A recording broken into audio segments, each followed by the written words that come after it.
Welcome to all of you in Infinite Education. मैं यशवर्धन शर्मा आप सभी का इनफाइनाइट एजुकेशन में स्वागत करता हूं। ये आपके जो आज वीडियो आने वाली है या जो ये आएगी ये वाली वीडियो, ये आपके साइकोलॉजी के लेक्चर नंबर 3 है। तो हमने लास्ट वीडियो तक कहाँ तक पढ़ लिया था, आप एक बार अपने जो नोट्स है उसको उनके पेज पलटो जल्दी से। उसमें हमने पढ़ लिया था, देखो सबसे पहले इंट्रोडक्शन पढ़ा, सॉरी, सबसे पहले हमने क्या पढ़ा, इंट्रो। इंट्रो में हमने क्या क्या पढ़ लिया, इंट्रो में हमने सबसे पहले पढ़ाई साइकोलॉजी की उत्पत्ति कहाँ से हुई, ठीक है, इसकी मीनिंग क्या होती है साइकोलॉजी की। साइकोलॉजी को हमने दो भागों में बांटा, psyche and logos. Psyche means soul and logos mean study of या नॉलेज। तो उसके बाद में हमने पढ़ा था कि साइकोलॉजी के जो फादर थे वो कौन है, फादर ऑफ साइकोलॉजी कौन है, विल्हेल्म वुंट। और ये फादर क्यों बने हैं ये भी हमने पढ़ा था। ये फादर, इनको फादर क्यों बनाया है, किस कारण से इनको ही फादर ऑफ साइकोलॉजी क्यों कहते हैं, ये कारण मैंने बताया था आपको। इन्होंने क्या किया था कि सबसे पहले मेजर किया था ह्यूमन बिहेवियर को। और कौन सी यूनिवर्सिटी थी वो, लिप लिपजिक, ठीक है, लाइप्जिग यूनिवर्सिटी थी। और उसके बाद में हमने इसके मीनिंग ऑफ बिहेवियर पढ़े।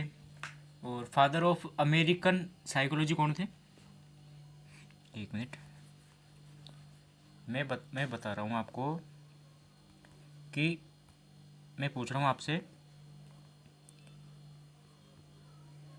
फादर ऑफ अमेरिकन साइकोलॉजी कौन थे।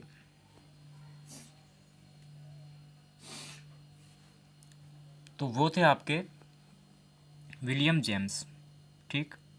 अगर आपने लास्ट वीडियो में नहीं लिखा हो तो आप अभी लिख सकते हैं, जगह नहीं है तो आप कॉपी के ऊपर लिख लें, विलियम जेम्स, ठीक।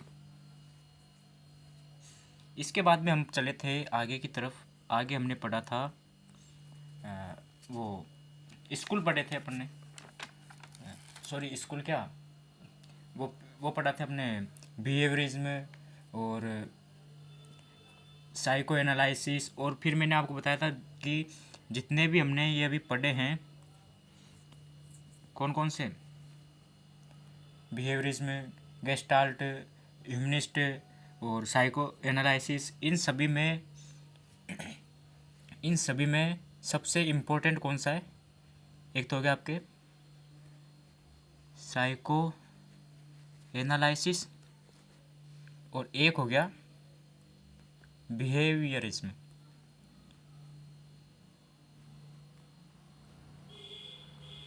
ये दोनों आपके इम्पोर्टेंट थे, क्यों थे, क्योंकि बाकी सब तो एग्जिस्टेंस नहीं है, इन दोनों के अलावा बाकी का अस्तित्व नहीं है, ठीक। यहाँ तक हमने पढ़ लिया था। इसके बाद में हमने लेक्चर 2 में हमने पढ़ा था characteristics of psychology,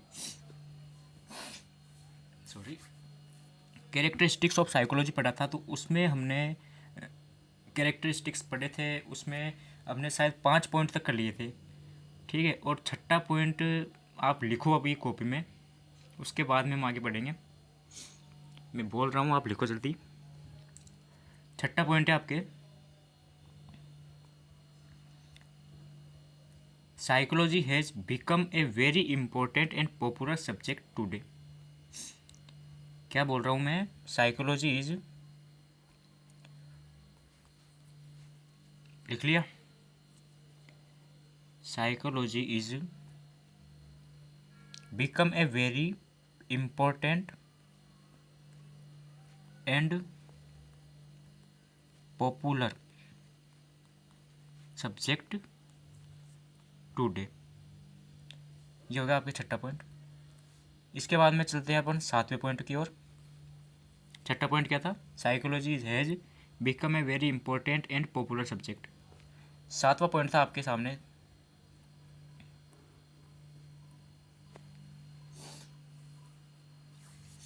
it deals with many problems of everyday life.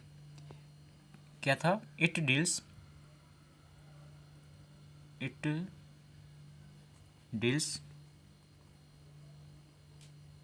Many problem of everyday life. ठीक है, 7 पॉइंट हो गए। यानी कि ऐसे करा है कि जो ये साइकोलॉजी है वो बहुत ही एवरीडे की, जो एवरीडे लाइफ की बहुत सारी परेशानी या प्रॉब्लम्स को डील्स करती है। अगला पॉइंट है आपका last, it helps us to understand the behaviour of people around us. ठीक, आज की डिजिटल क्लास में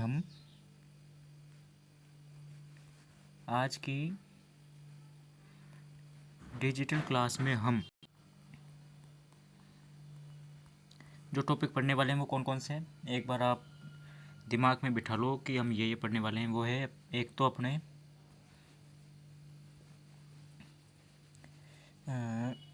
फर्स्ट है डेफिनेशन। सेकंड है आपके ये एप्लीकेशन ऑफ साइकोलॉजी, और थर्ड है आपके scope of psychology, and fourth one is क्या कहते हैं उसको,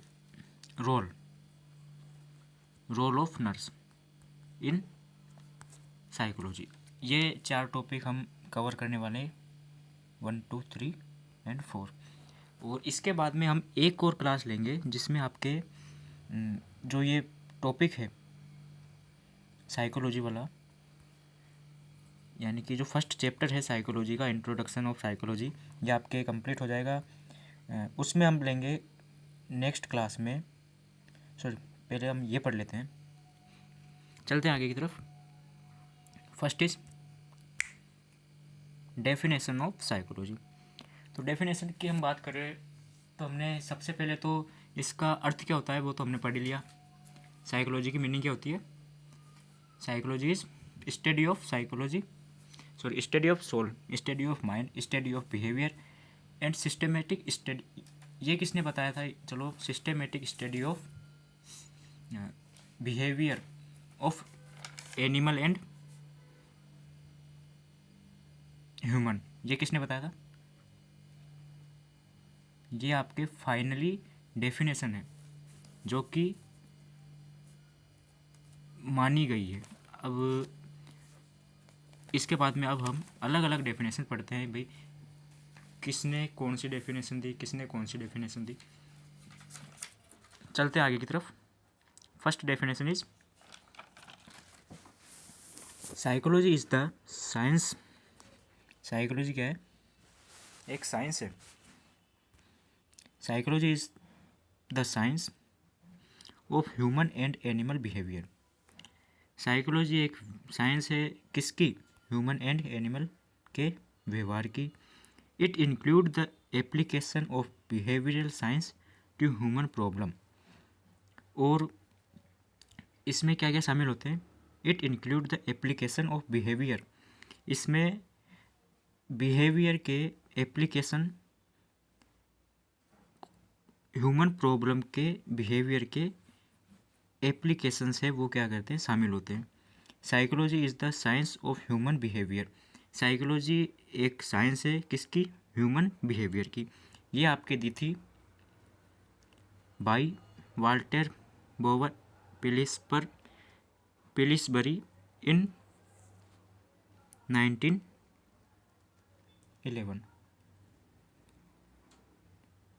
ठीक है, 1911 में ये आपके डेफिनेशन दी गई है, इसके द्वारा दी गई है।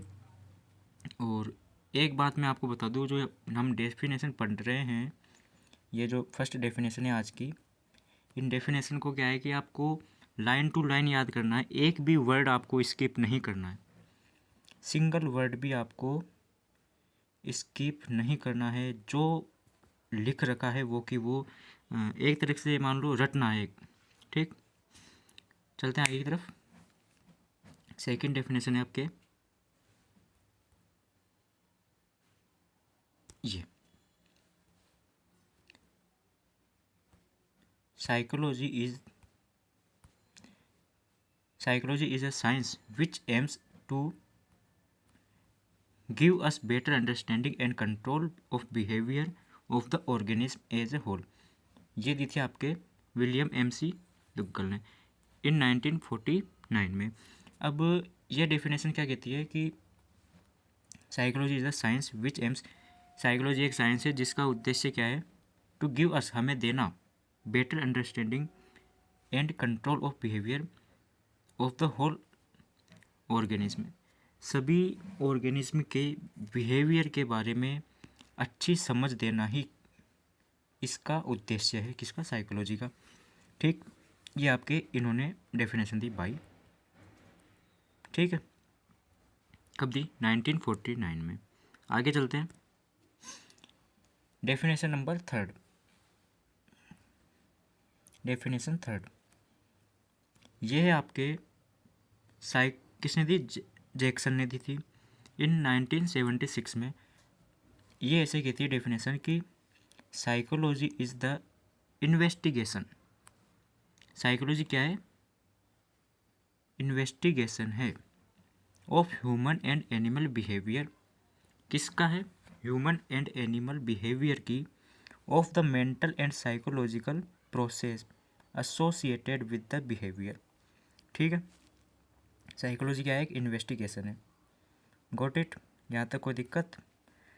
अब आगे चलते हैं हम लास्ट डेफिनेशन पर चलते हैं। हम ओवरऑल कंक्लूजन निकाले तो ये आपके सभी डेफिनेशन की एक, ये मान लो हिंदी में बोले तो छोटी सी संक्षिप्त डेफिनेशन है। ये दी थी जे बी वॉटसन ने। ये ऐसे कह रहा है कि psychology is a science which study behaviour of the organism. बहुत ही इजी डेफिनेशन है, psychology is the science which study the behaviour of organism. Psychology क्या है, साइंस है जिसमें हम किसकी स्टडी करते हैं, ऑर्गेनिज्म या जीवों के व्यवहार की स्टडी करते हैं। कंप्लीट, कोई दिक्कत नहीं। नेक्स्ट टॉपिक लेते हैं हम। अब देखो, यहाँ तक मैंने आपको बताया है कौन कौन सी डेफिनेशन हो गई। सबसे पहले आपके ये वाली डेफिनेशन थी, ये थी साइकोलॉजी इज़ द साइंस। ठीक है, ये आपने पढ़ लिया। तो इसमें आपको क्या करना है, ये मैंने आपको कितनी डेफिनेशन बताई है, 1 2 3 4। ठीक है, ये यहाँ तक कितनी, 4 डेफिनेशंस हैं। अब इन 4 डेफिनेशन में आपको ये मान लो चारों के चारों याद रखनी है। आपको ऐसे पूछ सकता है कि जे.बी. वाटसन के द्वारा दी गई डेफिनेशन बताओ साइकोलॉजी की। ठीक है, ऐसे क्वेश्चन आ जाए, और या फिर ऐसे आ जाए कि साइकोलॉजी की कोई 2 डेफिनेशन दो। ठीक है, तो आप कोई सी भी 2 डेफिनेशन दे सकते हो। एक तो आपके ये इजी है, एक तो ये बता देना, और एक आपके ये वाली, ये भी इजी है। डेफिनेशन तो सभी इजी है, लेकिन जैसे 4 डेफिनेशन तो आप याद रखो ही रखो। एक तो ये वाली हो गई, एक विलियम MC वाली हो गई, जैक्सन वाली हो गई, एंड जे.बी. वॉटसन वाली हो गई। और लाइन टू लाइन याद रखनी है, एक भी वर्ड, सिंगल वर्ड आपको स्किप नहीं करना है। आगे चलें, scope of psychology. Scope of psychology पढ़े, इसमें क्या आता है, साइकोलॉजी के स्कोप कौन कौन से हैं। तो स्कोप होते क्या है, सबसे पहले तो ये बताओ, साइकोलॉजी के स्कोप है ये क्या होते हैं। इसको हम पढ़े तो एक मिनट, थोड़ा एक स्लाइड ले लेते हैं खाली वाली। Scope of psychology.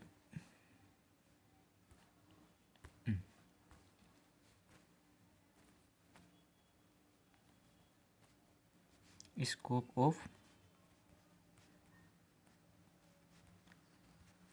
साइकोलॉजी। तो स्कोप ऑफ साइकोलॉजी हम पढ़े, इसमें ऐसे कहता है ये कि mainly study of human behaviour and individual behaviour. हम इसको एक एक एक लाइन में लिखे इसको, तो ये क्या होता है, मेनली स्टडी ऑफ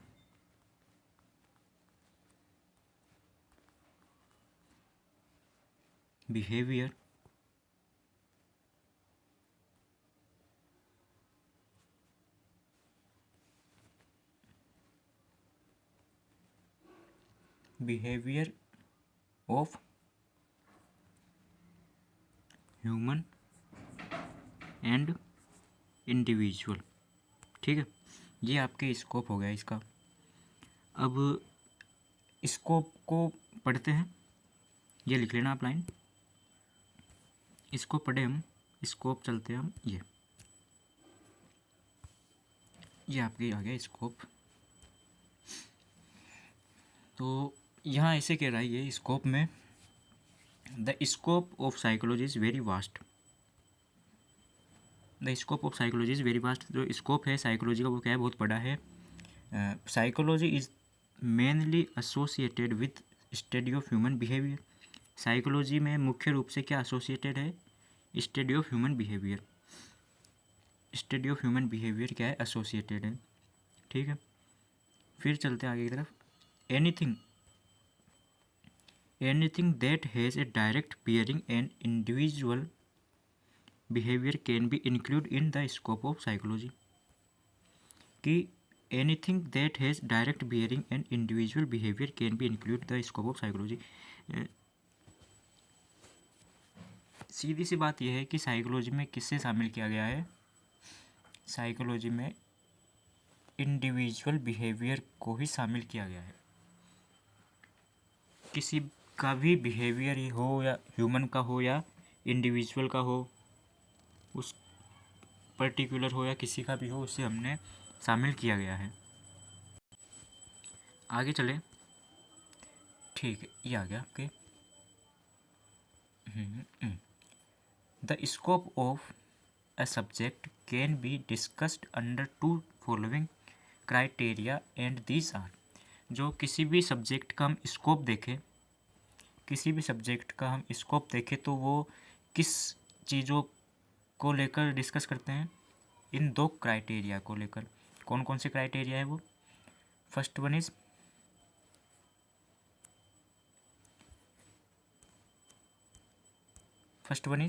द, एक मिनट यहाँ पे यार, ये थोड़ा सही कर लेते हैं हम इसको। वेट। तो जो यहाँ पे है ना, ये यहाँ पे आपके ये वर्ड आएगा, थोड़ी मिस प्रिंटिंग हो गई। तो the scope of its operation and applications. First criteria है the scope of its operation and its application. Second criteria है अपने the branches topics and subject matter which it deals with. हम जिसे deals कर रहे हैं उसके branch, topics and subject matter करते हैं।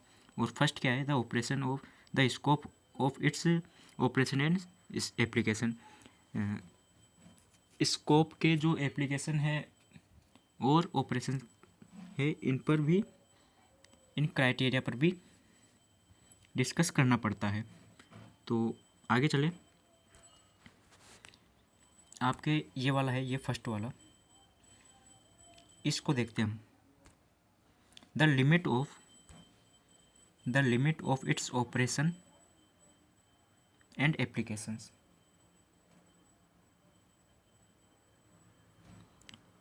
ठीक है, the limits of its operation and application, आपके सॉरी यहाँ पे लिमिट्स आएगा, स्कोप की जगह क्या आएगा, स्कोप की जगह आएगा आपके लिमिट। तो इसे सही कर ले आप, स्कोप नहीं आएगा यहाँ पे, लिमिट्स आएगा। तो the limits of its operation and application, इसमें कौन कौन को किस किस को शामिल किया गया है, इसमें शामिल किया गया अपने पर्सनालिटी को। आप देखते हैं पर्सनालिटी होती क्या है, व्यक्ति की क्या होती है पर्सनालिटी, हम किसी जैसे उसका रहन सहन कैसा है, ठीक है, ऐसे व्यवहार कैसा है, बिहेवियर, ये पर्सनालिटी में आते हैं। एबनॉर्मल साइकोलॉजी, ये आपके साइकोलॉजी में एबनॉर्मल है, ये आपके आगे आएगी साइकोलॉजी। कॉग्निशन, सोशल साइकोलॉजी, ये भी आगे आएगी। और 5वां पॉइंट है आपके behaviour is use to include, behaviour is use to include all type of life activities of experience and they have conscious, subconscious और unconscious of a living organism. तो behaviour is use to include, जो behaviour है उसे use किया गया है, include, उसमें किस किस को इंक्लूड किया गया है, ऑल टाइप ऑफ लाइफ, सभी प्रकार के लाइफ की एक्टिविटीज़, एक्सपीरियंस और कॉन्शियस, सबकॉन्शियस और अनकॉन्शियस को एक जीवित प्राणी या जीवित जीव के कॉन्शियस, सबकॉन्शियस और अनकॉन्शियस को हमने बिहेवियर में शामिल किया गया है। आगे चलें,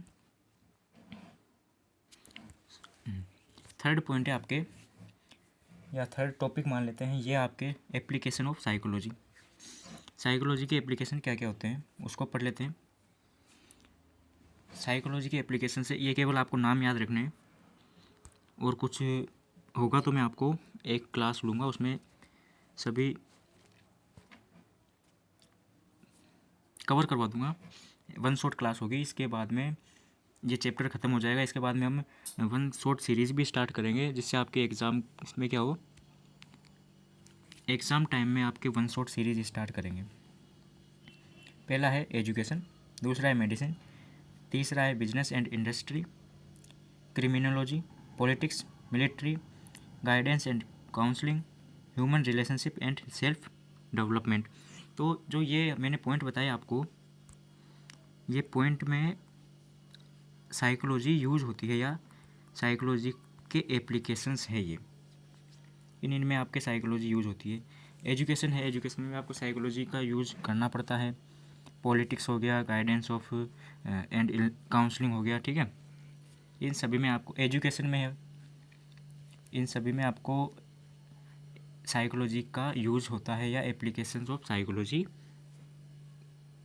के पॉइंट है, ठीक है। आगे चले, फोर्थ पॉइंट है आपके role of nurse in psychology. ये इम्पोर्टेंट है, ये क्या है, इम्पोर्टेंट है, इसको आप हाईलाइट कर ले या फिर स्टार मार्क कर ले। ये इसमें क्या कहता है ये, और आई थिंक ये लास्ट टॉपिक भी हो सकता है आज का। तो ये ऐसे कह रहा है, the nurse is an central position in health care settings. जो हेल्थ केयर सेटिंग्स होगी या हेल्थ केयर टीम होती है, उसमें एक नर्स का क्या रोल होता है, ये एक सेंट्रल पोजीशन होती है, सेंट्रल पोजीशन होती है। कैसे होती है अगले पॉइंट में देखेंगे, इस पॉइंट में देखते हैं। Nurse act as a mediators between physician and patient family members. आ गया ना, सेंट्रल पोजीशन आ गया। कैसे, nurse act as a mediator between physician and patient family members. जो नर्स है वो क्या है कि फिजिशियन हो गया और पेशेंट हो गया, फैमिली मेम्बर्स हो गया, इनमें मेडिएटर्स का काम करती है, ठीक है, इसलिए सेंट्रल पोजीशन भी होगी। Nurse provide care to different age group. जो नर्स है वो केयर प्रोवाइड करवाती है अलग अलग उम्र के लोगों को। So she must have knowledge about human behaviour in human psychology. इसलिए जो नर्स है उसे साइकोलॉजी की या ह्यूमन बिहेवियर के बारे में नॉलेज होनी चाहिए। मस्ट, यहाँ पे मस्ट का प्रयोग किया गया है, ना कि शुड का। होनी ही चाहिए। आपने मॉडल पढ़े होंगे, उसमें देखा होगा मस्ट और शुड का प्रयोग। तो मस्ट का यूज लिया गया है यहाँ पे, यानी कि उसमें ये गुण तो होने ही चाहिए। ठीक है। उसके बाद में नेक्स्ट पॉइंट आता है आपके, a nurse came understand being desired feeling of self bye means of psychology. जो नर्स है उसको अंडरस्टैंडिंग होनी चाहिए डिज़ायर्ड फीलिंग्स को समझने की, खुद की को बाय मीन्स ऑफ साइकोलॉजी के द्वारा स्वयं की फीलिंग्स को भी उसको समझना चाहिए। ठीक है। आगे चलते हैं हम। नेक्स्ट पॉइंट है आपके, the nurse gain knowledge about attitude of coworkers, doctors and other health care professional. जो अपनी नर्स होती है उसको नॉलेज है वो गेन करनी चाहिए, प्राप्त करनी चाहिए। किसके बारे में? Attitude of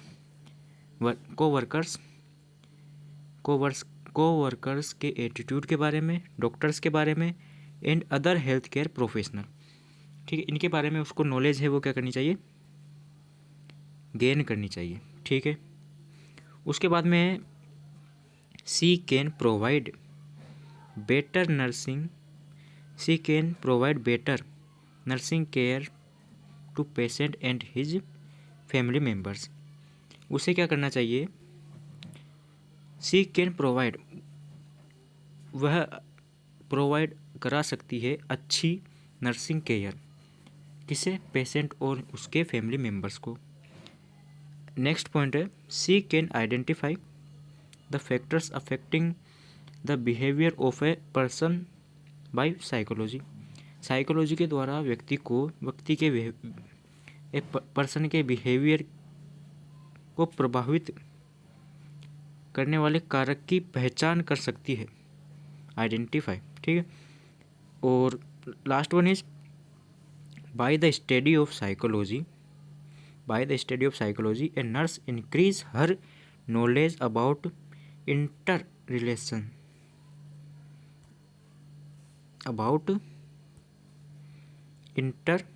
relationship of body and mind. जो साइकोलॉजी के स्टडी के द्वारा जो नर्स होती है वो इंक्रीज कर सकती है उसकी नॉलेज को बढ़ा सकती है। किसके बारे में? Inter relationship of body and mind. Body और माइंड के जो इंटर रिलेशनशिप है उसकी नॉलेज को इंक्रीज कर सकती है, यानी कि बढ़ा सकती है। ठीक है। तो आगे है आपके ये, अच्छा आगे नहीं है। तो हमने क्या क्या पढ़ा है आज, एक बार रिवाइव कर लेते हैं हम। तो सबसे पहले हमने डेफिनेशंस पढ़ी। डेफिनेशन में हमने क्या पढ़ा?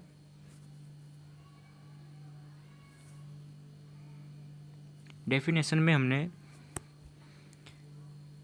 इसकी डेफिनेशन पढ़ ली कि साइकोलॉजी क्या है, कि psychology is the science of human and, ठीक है, ये पढ़ लिया। इसके बाद में हमने ये वाली डेफिनेशन पढ़ ली, विलियम वाली।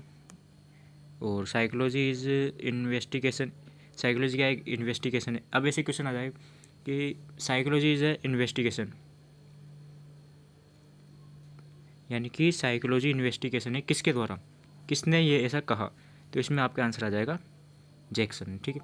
आगे है psychology the science which study the behaviour of the organism. ये सबसे मस्त डेफिनेशन है आपके जेबी वॉटसन की। इसके बाद में हमने स्कोप पढ़े। स्कोप में क्या क्या पढ़े? स्कोप में हमने ये पढ़ लिए, और यहाँ पे लिमिट आएगा। यहाँ पे लिमिट के बाद में हमने ये आपके लिमिट्स होती है किसकी? Operation and application. ठीक। इसके बाद में हमने एप्लीकेशंस पढ़े। ये एजुकेशन हो गया, मेडिसिन हो गया, business, industry, crime, criminology, politics, military, ये आपकी क्या हो गई? साइकोलॉजी के एप्लीकेशंस हो गए। इसके बाद में हमने चौथा पॉइंट आया था अपने रोल ऑफ नर्सिंग, जो कि मैंने आपको बताया था कि ये बहुत ही इंपॉर्टेंट है बहुत ही ज़्यादा क्या है, मोस्ट इम्पोर्टेंट है, ये आपके आ सकता है, ठीक है। The nurse is central point. अब ये मैंने बता दिया कि सेंट्रल पोजीशन कैसे है, क्योंकि एक नर्स होती है वो क्या करती है, जो नर्स है वो एक तो डॉक्टर्स है, ठीक है, डॉक्टर्स के बीच में फिजिशियन और पेशेंट, इन सभी के बीच की एक हिंदी में बोले तो कड़ी, योजक कड़ी होती है, उसका काम करती है, उन सभी को जोड़ने का काम करती है नर्स। और ए नर्स गेम अंडरस्टैंड, ठीक है, ये हमने पढ़ ही लिया है। इसके बाद में द नर्स गेन नॉलेज, भाई नर्स को क्या क्या नॉलेज होनी चाहिए, उसको क्या क्या करना चाहिए, ये सब किसके द्वारा होगा, ये सब होगा आपके जब वो साइकोलॉजी की उसको क्या होगी, नॉलेज होगी, तब जाके उसके जो मैंने अभी आपको बताए थे वो आपके रोल वो क्लियर होंगे, ठीक है। अब आप सोच रहे होंगे सर कि यहाँ पे सी का यूज़ क्यों लिया गया है, सी का, तो ऐसी कोई बात नहीं है कि यहाँ पे ही का भी हम सी या ही दोनों का यूज़ ले सकते हैं, लेकिन ही एंड सी बोथ यूज़, दोनों का हम यूज़ ले सकते हैं, लेकिन अधिकतर मैक्सिमम क्या होता है कि हम सी का यूज़ लेते हैं, क्योंकि नर्स में हम सी का यूज़ इसलिए लेते हैं क्योंकि फ्लोरेंस नाइटिंगेल की आपने सुनी होगी, लेडी ऑफ लैम्प भी कहते हैं जिसको, इसलिए मैक्सिमम तो हम सी का यूज़ लेते हैं, लेकिन ही भी बोल सकते हैं, कोई बड़ी बात नहीं है इसमें, ठीक है। तो थैंक यू फॉर वाचिंग। इससे पहले जाओ, उससे पहले मैं आपको एक बात बता दूं, आपके साइकोलॉजी का एक लेक्चर और होगा इस टॉपिक पर, जो आपके फर्स्ट चैप्टर है, या चैप्टर बोल दें इसे, फर्स्ट है, उसमें आपके ओनली वन लेक्चर, इसमें आपके ये टॉपिक है वो कंप्लीट हो जाएगा, फिर आपके नेक्स्ट टॉपिक में चलेंगे, और 2 या 3 दिन में आपके लिए, खास आपके लिए क्या स्टार्ट करने वाले हम, सोशियोलॉजी की भी क्लासेस स्टार्ट करने वाले हैं, इसलिए चैनल पर बने रहे। सभी क्लासेस आपके लिए प्रोवाइड करवाई जा रही है। अब थोड़ा टाइम का मैनेजमेंट देखना पड़ता है। चैनल को सब्सक्राइब, वीडियो को लाइक कर लें। मिलते हैं अगली वीडियो में। थैंक यू, ठीक।